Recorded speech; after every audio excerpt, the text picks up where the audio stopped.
Well, Mike, thanks for taking a bit of time out to chat about the year. First of all, has your voice recovered from singing at the end of season awards dinner? Yeah, sometimes I've been known to do a song before, but doing two songs was maybe a bit too much. I was forced into the second one, but no, it was good fun. I kept the tone a little bit lower. I've been accused of shouting before, so just toned it down a little bit.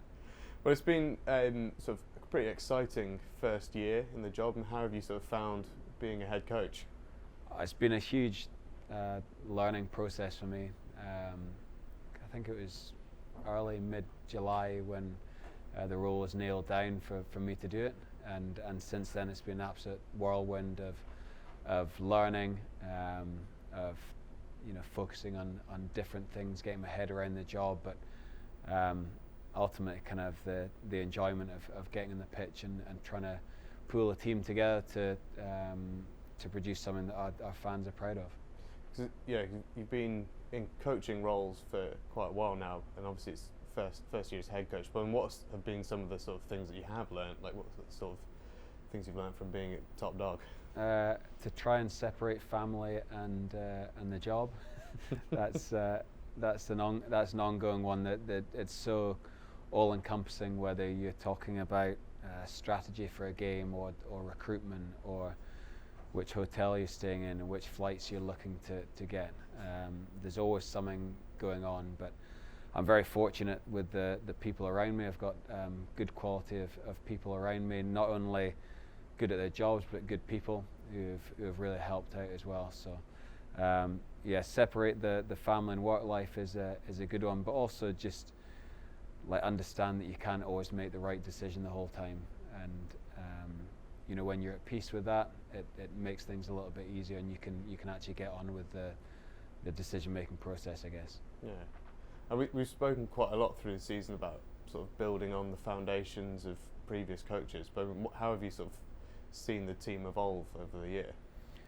Yeah, that was the first meeting we talked about. We were talking about that building on the foundations of what we'd done, or what Edinburgh had done on the pitch and off the pitch. So standards off the pitch, professionalism on the pitch in terms of our kicking game, the defence, and our kind of our tighter set piece work. But we've added to that, and the guys have picked things up, pretty quickly from how I envisage things, and it helps. You've got a huge amount of talented players and potential.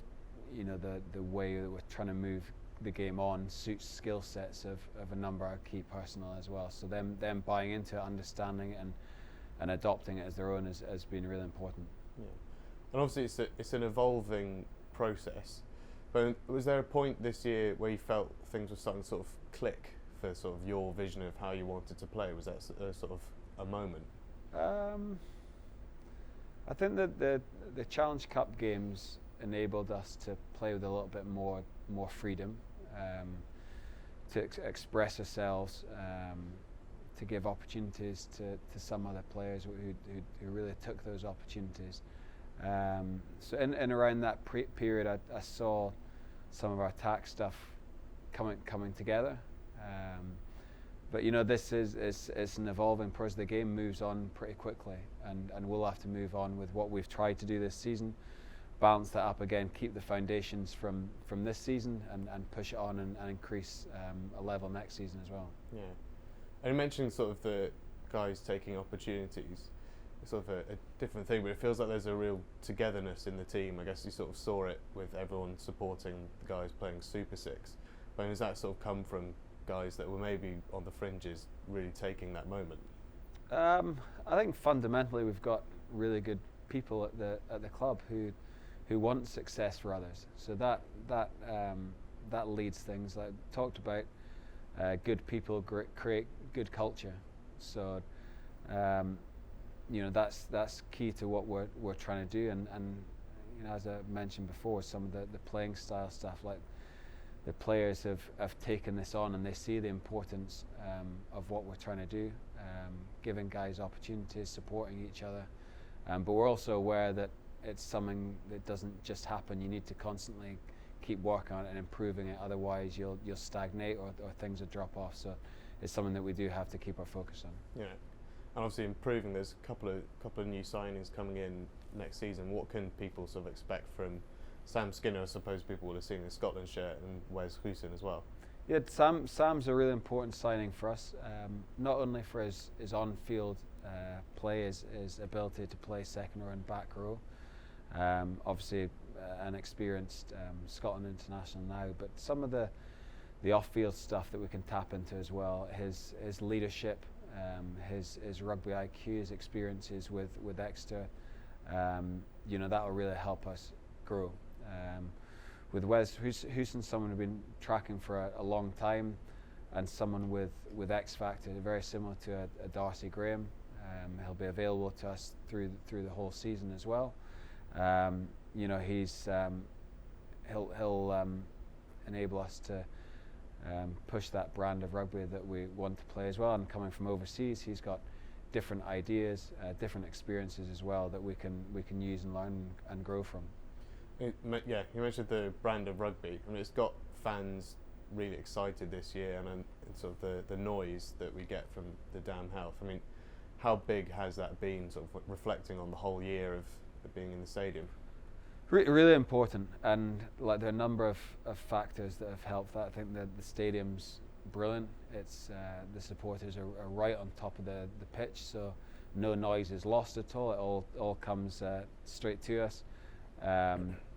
And like there's obviously an element of how we're playing as well, but we are trying to play a really balanced game. Like when the weather's not good, there's certain ways you can't play or you have to play. A certain opposition you play against, if you get slow ball, you have to be able to manipulate backfield, create transition ball. So I love the fact that we're talking about the expansive bits as well, but I believe we've done the other bits or had a keen eye on those other bits of play as well. Yeah. And we mentioned the awards dinner, but I mean, was there an element of it was so difficult to pick who was player of the season? So I know you don't want to single out players necessarily, but there could have been 6 or 7 people that won that award. I know Mark is a really deserving winner, but does that sort of show the progress that the team's making, that it could have been any one of sort of 7 or 8 guys?